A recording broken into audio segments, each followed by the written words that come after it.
আপনি জানেন কি একজন দেবী আছেন যার অনুমতি ছাড়া জগন্নাথ দেব ভোগ গ্রহণ করেন না? তিনি কে? বিমলা মাতা। বিমলা মাতা কে ছিলেন? বিমলা মাতা হলেন শক্তির আদ্যরূপ।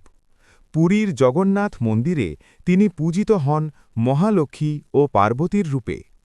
শাস্ত্রমতে এই স্থানটি একটি শক্তিপীঠ, যেখানে সতী দেবীর নাভি পতিত হয়েছিল বলে বিশ্বাস। কেন এত গুরুত্বপূর্ণ? জগন্নাথ মন্দিরে প্রথমে ভোগ নিবেদন হয় জগন্নাথ দেবকে, কিন্তু সেই ভোগ মহাপ্রসাদ হয় না যতক্ষণ না তা বিমলা মাতার কাছে নিবেদন করা হয়। তাই বলা হয়, মা বিমলা ছাড়া জগন্নাথের পূজা অসম্পূর্ণ। গোপন রহস্য: বিমলা মাতা হলেন মন্দিরের শক্তির কেন্দ্র। তিনি একমাত্র দেবী যার পূজা হয় তন্ত্রমতে।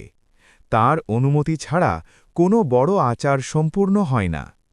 ভক্তদের বিশ্বাস: ভক্তরা মনে করেন বিমলা মাতা কেবল দেবী নন, তিনি পুরীর রক্ষাকর্ত্রী মা।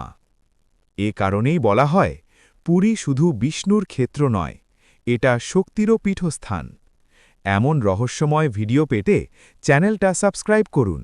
জয় জগন্নাথ।